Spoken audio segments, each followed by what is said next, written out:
स्वागत है आपका। ब्रेक के बाद खबरों के सफर में बढ़ेंगे आगे। चंपावत के टनकपुर में 4 लाख रुपए की नकली करेंसी के साथ 3 लोगों को पुलिस ने गिरफ्तार कर लिया है। इनके पास से नोट छापने के लिए प्रिंटर और दूसरा सामान भी बरामद हुआ है। पूछताछ में पता चला कि ये फोटो कॉपी की दुकान पर स्कैनिंग के जरिए नकली नोट बनाते थे, जिसके बाद ये इन्हें ग्रामीण इलाकों में चलाते थे, जिससे किसी को इन पर शक न हो। प्रिंट करता था और 2 व्यक्ति जो पीलीभीत के हैं ये सप्लाई करते थे। ये लगभग 1 वर्ष से इस प्रकार का कार्य कर रहे थे। इनकी पूछताछ में कुछ नाम हमारे पास आए हैं जिनको इन्होंने अभी तक पहले ये करेंसी बेची गई है। इन लोगों को अभी तस्दीक किया जाएगा और उनसे अगर करेंसी बरामद होती है तो उनको भी गिरफ्तार। वहीं सितारगंज में सूखी नदी में मिली युवक की लाश के मामले में खुलासा कर दिया गया है। पुलिस का कहना है कि मृतक का उसके भाई के साथ झगड़ा हुआ था और इसी झगड़े की वजह से सुशांत की उसके भाई ने हत्या कर दी थी। पुलिस ने आरोपी को गिरफ्तार कर लिया है।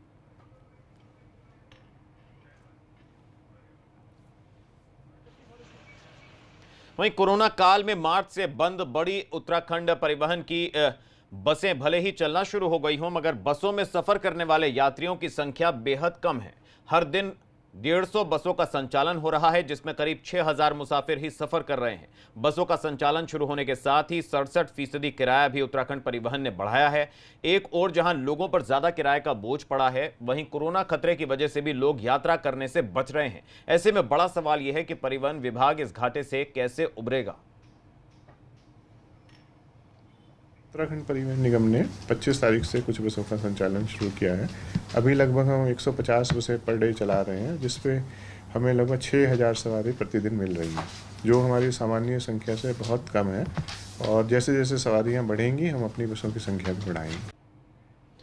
चमोली में बद्रीनाथ विधानसभा के गांव को सड़क मार्गों से जोड़ने के लिए इन दिनों कई सड़कों का काम चल रहा है। पीएम ग्राम सड़क योजना के तहत 2 अरब 15 करोड़ रुपए से 29 सड़कों की मंजूरी मिली है। इनमें से कई सड़कों पर काम भी शुरू हो चुका है।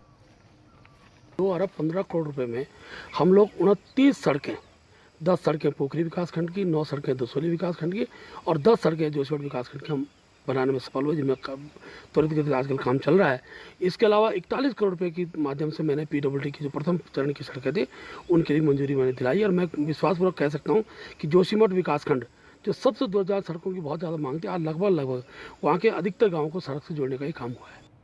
उधर अल्मोड़ा में नगर पालिका परिषद के सुधारीकरण को लेकर एक बैठक हुई। इस मीटिंग में पालिका बोर्ड ने आय व्यय, अधूरे पड़े कामों और नए कामों को लेकर समीक्षा की। इस बैठक में नगर पालिका क्षेत्र के विकास के लिए किए गए अहम प्रस्ताव पास किए गए। पालिका क्षेत्र में कई जरूरी काम होने हैं, जिसमें राम प्रसाद टमटा धर्मशाला का निर्माण, शहर की यातायात व्यवस्था को सुचारू करना और पार्किंग शामिल है। मीटिंग में 2 पहिया वाहनों की पार्किंग के निर्माण के प्रस्ताव को भी मंजूरी दी गई है। उधर काशीपुर बुआखाल नेशनल हाईवे पर बरसात के मौसम में हादसे होना आम बात है। इस हाईवे पर सबसे ज्यादा हादसे बरसाती नालों में पानी आने की वजह से होते हैं। ऐसे में इस मानसून में हादसे रोकने के लिए प्रशासन ने कमर कस ली है। इन बरसाती नालों से पहले ही बैरियर बनाने का काम भी शुरू हो गया है। नालों में जैसे ही पानी बढ़ेगा ये बैरियर बंद कर दिए जाएंगे, जिससे ये दुर्घटनाएं रोकी जा सकें।